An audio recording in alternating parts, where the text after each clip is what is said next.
서울교도소의 겨울 아침은 차가웠습니다. 복도를 가로지르는 햇살 속에서 새로 부임한 교사 강지원이 첫 수업을 준비하고 있었습니다. 28의 나이는 교도소 교사로서 젊은 편이었지만 그녀의 걸음걸이에는 단단한 의지가 묻어났습니다. 어린 시절부터 교도소 교사가 되고 싶었던 것은 아니었습니다. 하지만 그녀에게는 이유가 있었습니다. 소방관이었던 아버지가 화재 현장에서 순직한 후 그녀는 아버지처럼 사회에 봉사하는 삶을 살기로 결심했기 때문입니다. 교무실에서 건네받은 수감자 명단 맨 아래에서 한 이름이 그녀의 시선을 붙잡았습니다. 수감번호 2174, 강대철, 58세. 이름 옆에는 과실치사, 7년형이라는 메모가 적혀 있었습니다. 지원의 손이 서류 끝을 꾹 쥐었습니다. 아버지와 같은 이름이었습니다. 우연의 일치겠지만 나이도 비슷했습니다. 이야기를 계속하기 전에 구독과 좋아요 꾹 눌러주시고 매일 배달되는 사연 들어보세요. 알림 설정까지 해두시면 이야기가 올라오자마자 들으실 수 있답니다. 여러분들의 응원은 사연 제작에 정말 큰 힘이 됩니다. 푸른 수감복을 입은 사람들이 늘어선 교실로 들어서며 지원은 마음을 다잡았습니다. 첫 수업이니만큼 단단한 인상을 남겨야 했습니다. 칠판에 이름을 쓰려 펜을 든 순간 뒷자리에서 들려온 연필 돌리는 소리가 그녀의 동작을 멈추게 했습니다. 스르륵, 스르륵. 그 소리는 너무나 익숙했습니다. 어린 시절 아버지가 늘 하던 습관이었습니다. 천천히 고개를 돌린 지원의 눈에 맨 뒷줄 구석에 앉은 나이 지긋한 수감자가 들어왔습니다. 왼손으로 연필을 돌리는 모습, 목 뒤로 비스듬히 보이는 화상 흔적, 연필을 쥐는 특유의 자세까지. 모든 것이 어린 시절 기억 속 아버지와 일치했습니다. 지원의 심장이 크게 요동쳤습니다. 23년 전 아버지는 소방관으로서 영웅적인 죽음을 맞이했다고 들었습니다. 매년 소방서 추모비 앞에서 참배를 했고 소방관 유가족이라는 자부심으로 살아왔습니다. 그런데 지금 그 아버지가 수감자의 모습으로 그녀 앞에 있었습니다. 수업은 기계적으로 진행됐습니다. 자기소개서 작성이 첫 과제였습니다. 수감자들이 한 명씩 자신의 글을 읽어나갔고 마지막으로 강대철의 차례가 되었습니다. 그의 목소리는 낮고 깊었습니다. 소방관 출신이라는 말에 지원의 손이 떨렸습니다. 그가 말을 이어갔습니다. 화재 현장에서 일어난 사고로 수감되었다는 이야기, 그리고 그보다 더 오래전에 있었던 또 다른 사건에 대한 이야기였습니다. 수업이 끝나고 지원은 곧바로 기록 보관실로 향했습니다. 강대철의 수감 기록을 찾아보는 손이 떨렸습니다. 7년 전의 사건 기록이 나왔습니다. 화재 현장에서의 과실치사. 하지만 그보다 더 오래된 20년 전의 기록이 그녀의 눈길을 사로잡았습니다. 대형 화재 현장에서의 동료 사망사고. 당시 소방서 내부 비리 제보자였던 강대철이 누명을 쓰고 수감되었다는 메모가 달려 있었습니다. 옆에 붙어있던 낡은 신문 스크랩에는 소방서 내부 비리 폭로 후 사망. 사고 연루된 소방관, 구속이라는 제목이 적혀 있었습니다. 기사 속 흑백 사진 속 남자는 분명 아버지였습니다. 지원은 의자에 털썩 주저앉았습니다. 머릿속이 하얗게 변했습니다. 어머니가 들려준 이야기는 전부 거짓이었습니다. 아버지는 순직한 게 아니었습니다. 수감동으로 돌아가는 길에 지원은 창밖을 바라보았습니다. 아버지는 그녀를 전혀 알아보지 못했습니다. 그도 그럴 것이 헤어질 때 지원의 나이는 고작 5살이었으니까요. 하지만 지원은 알아봤습니다. 연필을 돌리는 왼손, 목덜미의 화상 자국, 그리고 그 목소리까지. 23년이 지났지만 지워지지 않는 기억이었습니다. 교도소 정문을 나서는 지원의 발걸음은 무거웠습니다. 집으로 돌아가는 대신 어머니의 집을 향해 걸음을 옮겼습니다. 답을 찾아야 했습니다. 왜 거짓말을 했는지, 진실은 무엇인지. 이제는 모든 것을 알아야 했습니다. 어머니의 집 현관문 앞에서 지원은 한참을 서성였습니다. 이 문을 열면 지난 23년간 믿어온 모든 것이 무너질 것만 같았습니다. 영웅이었던 아버지, 자랑스러웠던 기억들, 그토록 소중히 간직해온 추모비 앞에서의 시간들. 떨리는 손으로 초인종을 눌렀습니다. 문이 열리고 어머니가 나왔습니다. 퇴근 시간도 아닌데 딸이 찾아온 것을 보고 어머니는 직감했는지 얼굴이 하얗게 변했습니다. 지원은 거실로 들어서자마자 가방에서 수감기록 사본을 꺼냈습니다. 어머니의 눈이 커졌습니다. 이건 거짓말이겠죠? 아빠는 정말 순직하신 거겠죠? 어머니는 대답 대신 오래된 문갑으로 향했습니다. 가장 아래 서랍을 열자 낡은 종이들이 가득했습니다. 면회 기록부, 편지들, 신문 스크랩. 23년간 꼭꼭 숨겨두었던 진실이었습니다. 어머니의 손이 떨렸습니다. 그때 엄마도 선택의 여지가 없었어. 내가 너무 어렸고 아빠는 무기징역을 선고받은 상태였어. 진실은 25년 전으로 거슬러 올라갑니다. 소방서 내부의 비리를 고발하려 했던 아버지. 하지만 오히려 함정에 빠져 동료의 죽음을 뒤집어쓰게 되었다는 이야기였습니다. 결정적 증거는 모두 조작되었고 아버지는 결백을 주장할수록 더 깊은 수렁으로 빠져들었습니다. 어머니가 서랍에서 꺼낸 편지들은 아버지가 매년 지원의 생일마다 보낸 것이었습니다. 모두 어머니 앞으로 온 것이었지만 편지 속 내용은 딸에 대한 그리움으로 가득했습니다. 지원은 떨리는 손으로 편지를 읽었습니다. 우리 지원이가 이제 중학생이 되었다지. 공부는 잘하나? 아프지는 않나? 아빠가 있었더라면 참 좋았을 텐데. 고등학교에 입학했다는 소식을 들었다. 이제 많이 컸겠구나. 아빠 딸이라 공부도 잘할 거야. 대학교 합격 소식을 들었다. 정말 자랑스럽구나. 미안하다. 이런 아빠라서 미안하다. 한 장 한 장 넘길 때마다 지원의 눈에서는 눈물이 흘러내렸습니다. 어릴 적 기억 속 영웅 같던 아버지는 사라졌지만 그 자리에는 더 깊은 아픔과 사랑을 간직한 아버지가 있었습니다. 벽에 걸린 달력이 바람에 날렸습니다. 그 뒤로 숨겨져 있던 액자 하나가 모습을 드러냈습니다. 소방서 앞에서 찍은 가족 사진이었습니다. 5살 지원이가 아버지 품에 안겨 환하게 웃고 있었습니다. 그날이 마지막 순간이었습니다. 그래서 엄마는 매년 면회를 갔구나. 어머니의 서랍 속에는 오래된 면회 기록부가 가지런히 정리되어 있었습니다. 1월, 4월, 7월, 10월. 3개월마다 한 번씩 23년 동안 한 번도 거르지 않은 면회 기록이었습니다. 아빠를 원망하진 않았어. 그저 내가 수감자의 딸이란 걸 알게 되면 받을 상처가 두려웠던 거야. 어머니는 책상 서랍에서 노란 편지 봉투 하나를 꺼냈습니다. 6개월 전 도착한 편지였습니다. 당시 화재 현장에 있었던 동료 소방관의 양심 고백이었습니다. 그는 말기 암 판정을 받고 오래된 진실을 털어놓기로 결심했다는 내용이었습니다.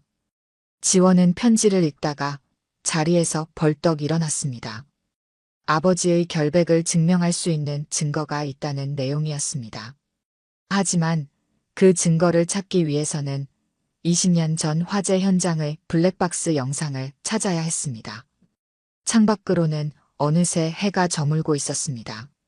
지원의 머릿속에는 수많은 생각이 뒤엉켰습니다. 내일 아침이면 다시 그 교실에서 아버지를 마주해야 했습니다. 이제는 진실을 알게 된 딸로서, 그리고 교도소 교사로서 다음 날 아침, 교도소는 여느 때와 다름없이 차가웠습니다. 철조망 사이로 스며드는 햇살이 복도, 바닥에 그림자를 드리웠습니다. 하지만 지원에게는 모든 것이 달라져 있었습니다. 철문 하나하나가 무겁게 느껴졌고 복도를 울리는 발자국 소리는 마치 심장 소리처럼 크게 들렸습니다. 수감자들의 눈빛까지도 전과는 다르게 보였습니다. 매일 지나치던 이 공간이 이제는 완전히 낯선 세계가 되어 있었습니다. 어젯밤 마주한 진실은 그녀의 세상을 완전히 뒤바꿔 놓았고 23년간 쌓아온 모든 기억이 마치 모래성처럼 허물어져 내리는 기분이었습니다. 교무실에 들어서자 동료 교사들이 평소처럼 인사를 건넸습니다. 지원은 억지로 미소를 지었습니다. 마치 가면을 쓴 것처럼 어색하게 느껴졌습니다. 책상 위에는 오늘의 수업 계획이 놓여 있었습니다. 사회와 인간이라는 주제. 이제 와서야 이 수업이 얼마나 아이러니한지 깨달았습니다. 23년 전 사회는 한 인간에게 어떤 선택을 강요했고 그 선택은 또 다른 인간들의 삶을 어떻게 뒤바꿔 놓았는지. 수업 계획서를 바라보며 지원은 깊은 한숨을 내쉬었습니다.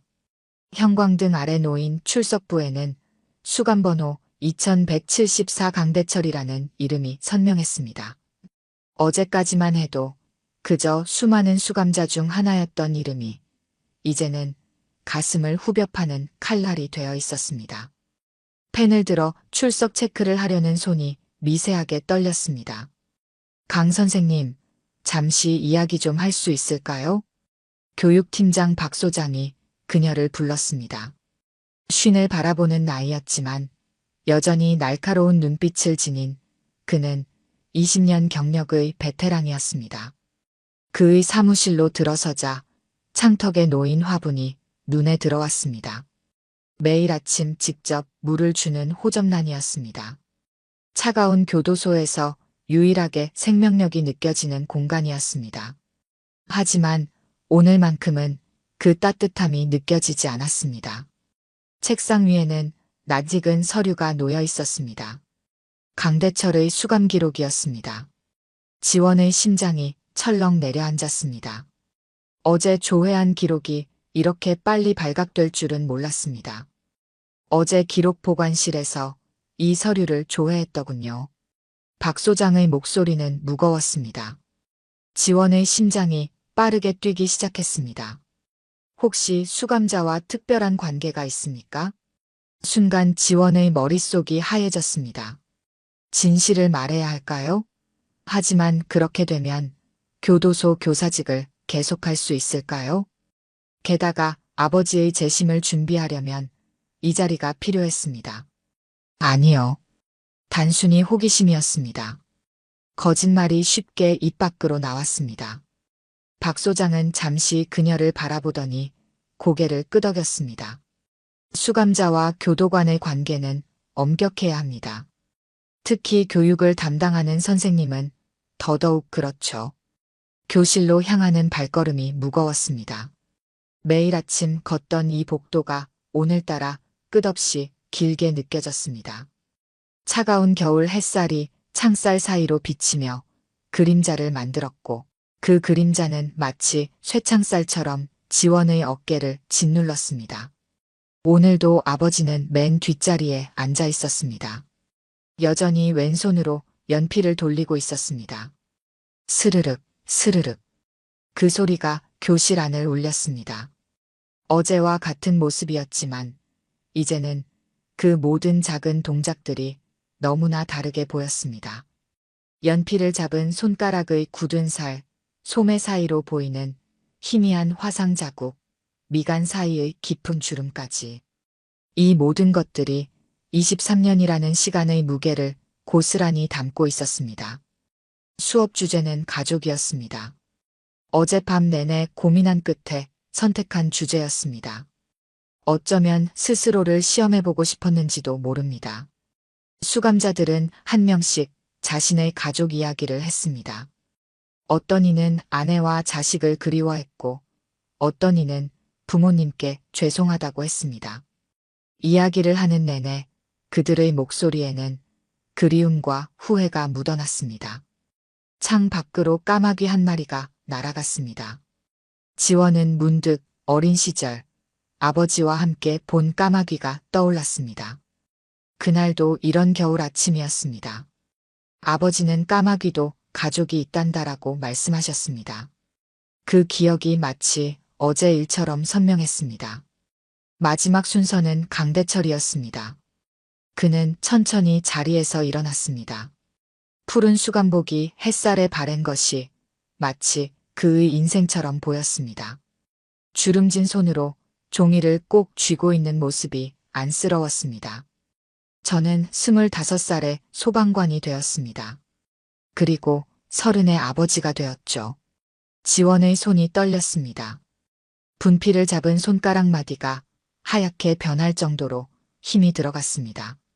칠판 앞에 서 있는 것이 이토록 힘든 일이었던 적은 없었습니다.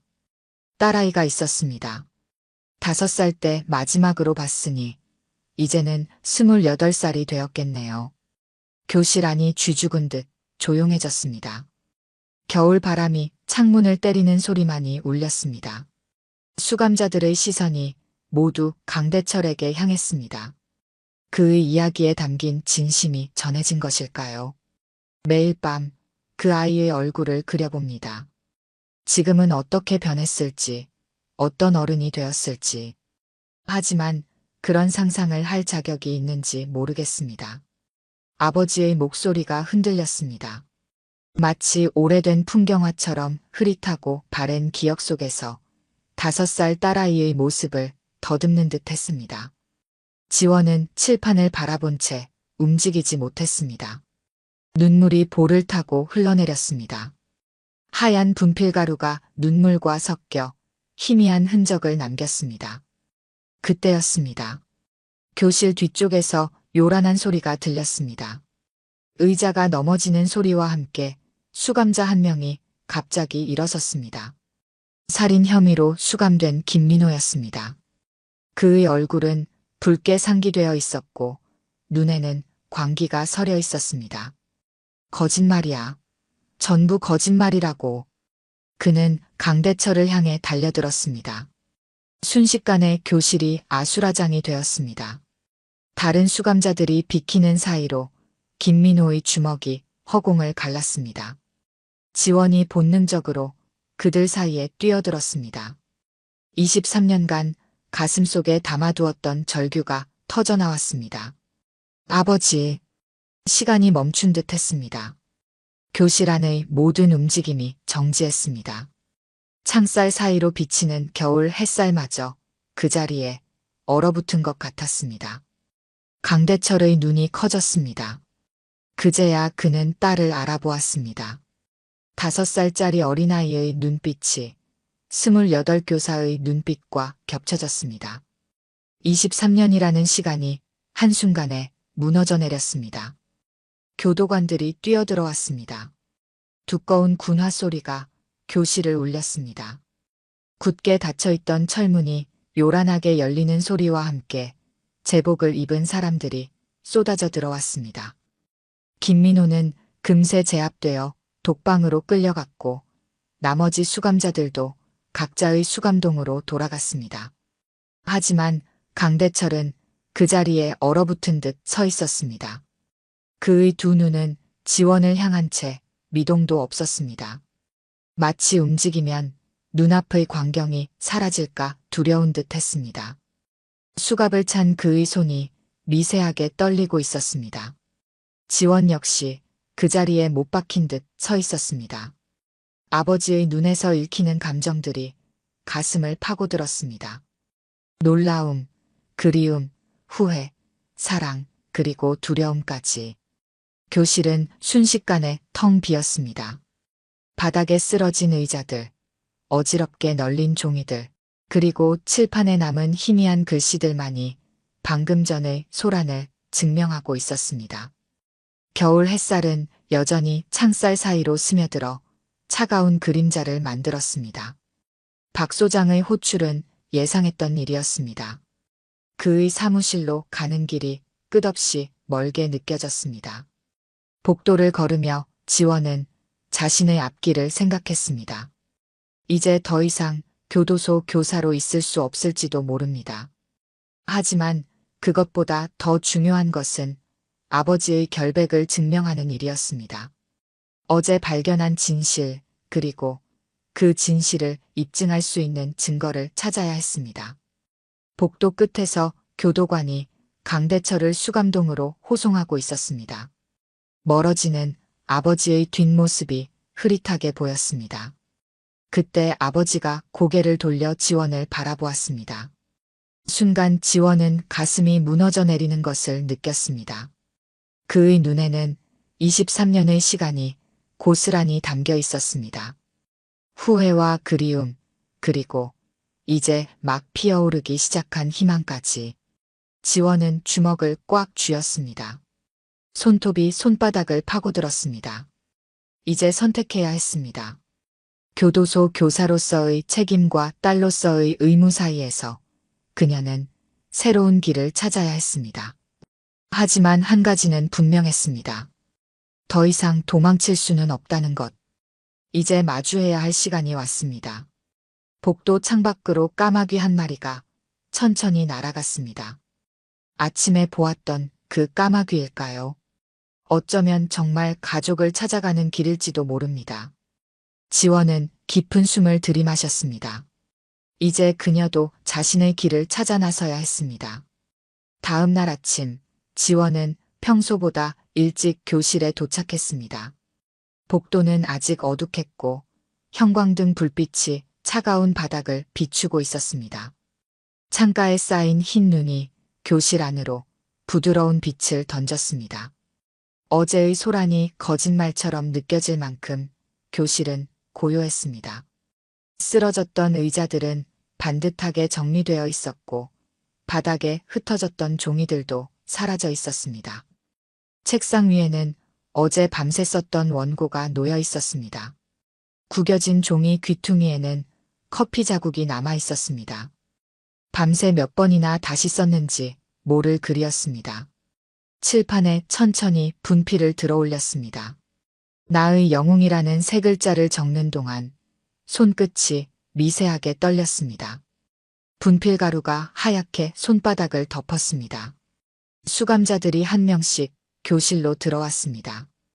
어제의 소란으로 그들의 표정에는 긴장감이 서려 있었습니다. 평소라면 들리던 작은 웃음소리나 발걸음 소리도 없었습니다. 맨 뒷자리, 아버지의 자리는 비어 있었습니다. 혹시 독방으로 보내진 것은 아닐까? 가슴이 철렁 내려앉았습니다. 잠시 후 교도관의 안내로 그가 교실에 들어섰습니다. 푸른 수감복은 어제와 같았지만 그의 눈빛은 완전히 달라져 있었습니다. 딸을 바라보는 그 눈빛에는 23년의 그리움이 가득했습니다.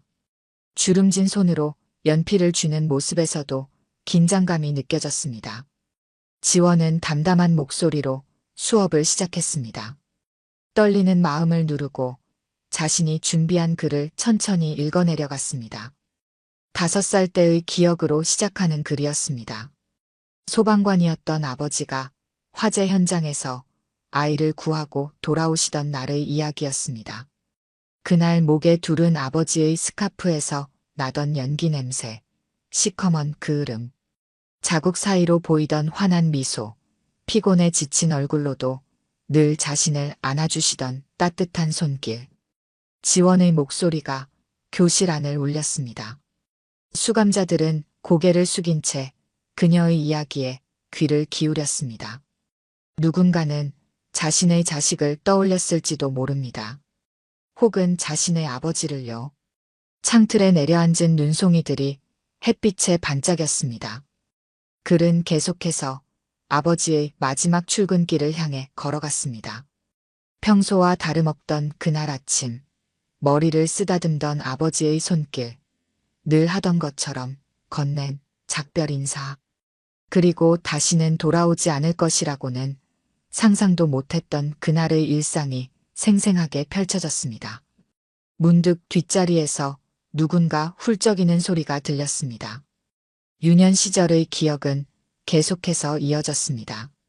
매년 소방서에 찾아가 참배를 하던 일, 아버지의 영정사진 앞에서 울던 일, 소방관 유가족이라는 자부심으로 살아온 나날들. 그리고 마침내 어제 그토록 그리워하던 아버지를 다시 만난 순간까지 지원의 목소리가 흔들렸습니다. 잠시 숨을 고르고 마지막 문장을 읽어내렸습니다. 아버지의 진짜 모습을 알게 된 지금도 여전히 자신에게 아버지는 영웅이라는 문장이었습니다. 영웅이란 완벽한 사람이 아니라 끝까지 자신의 신념을 지키려 했던 사람이라고, 진실을 위해 모든 것을 잃을 각오를 했던 사람이라고. 고개를 들었을 때 강대철의 얼굴에는 눈물이 흐르고 있었습니다. 그의 주름진 얼굴 위로 흐르는 투명한 물줄기가 창밖의 흰 눈과 겹쳐 보였습니다.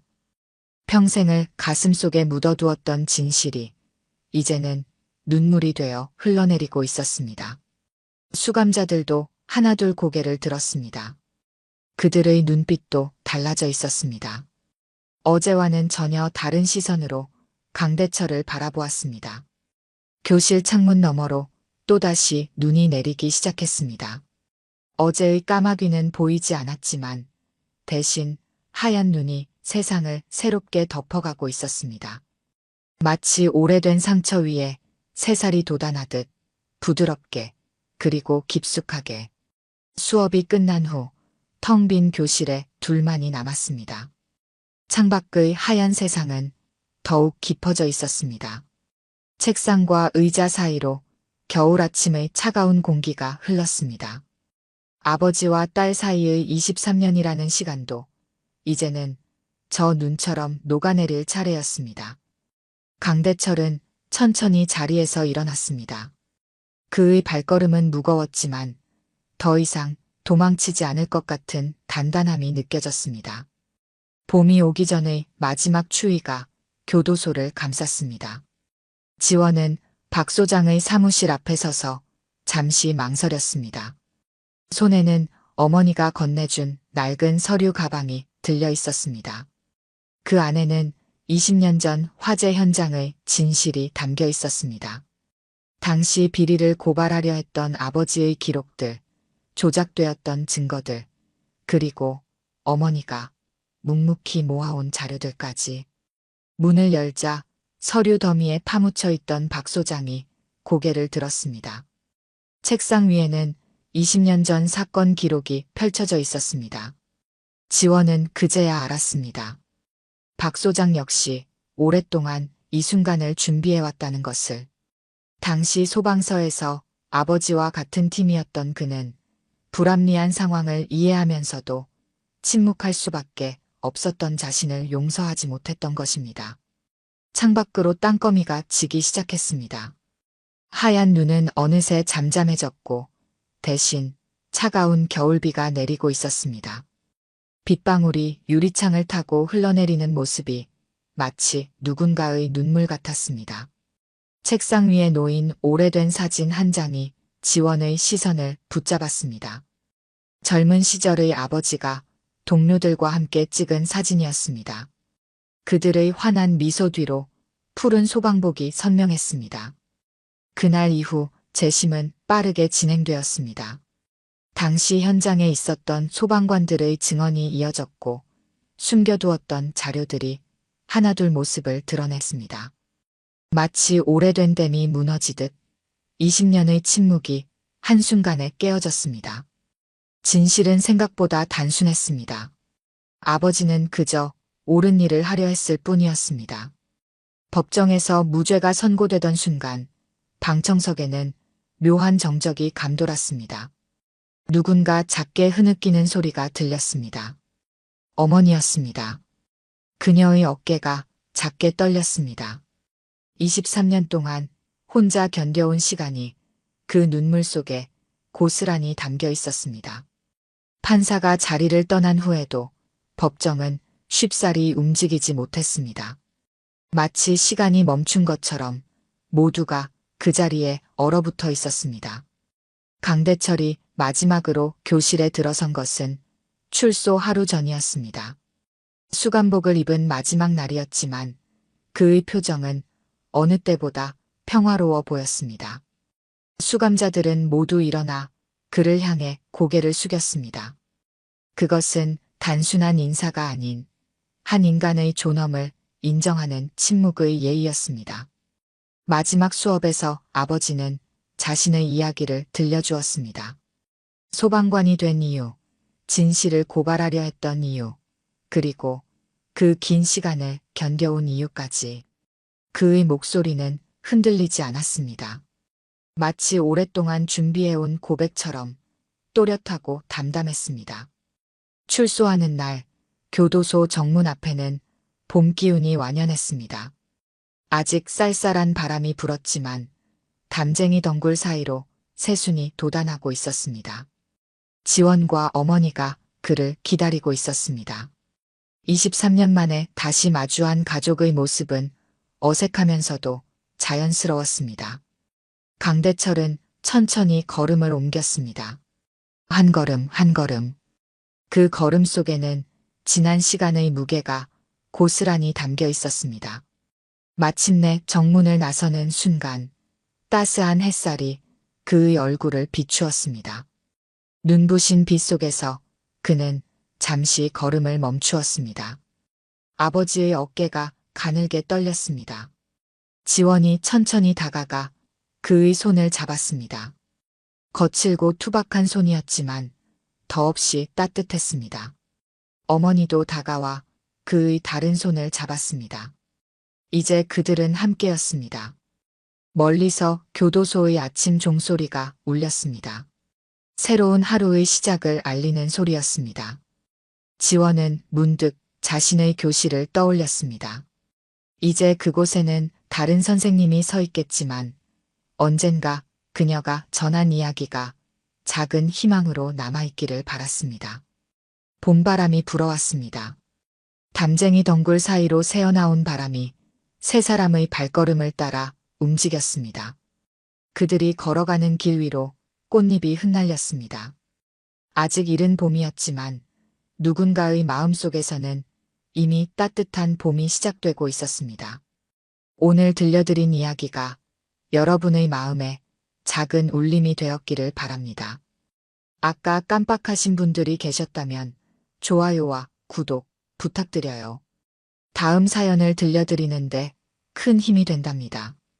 그리고 여러분의 이야기도 댓글로 들려주세요. 다음 이야기 때 또 뵙겠습니다.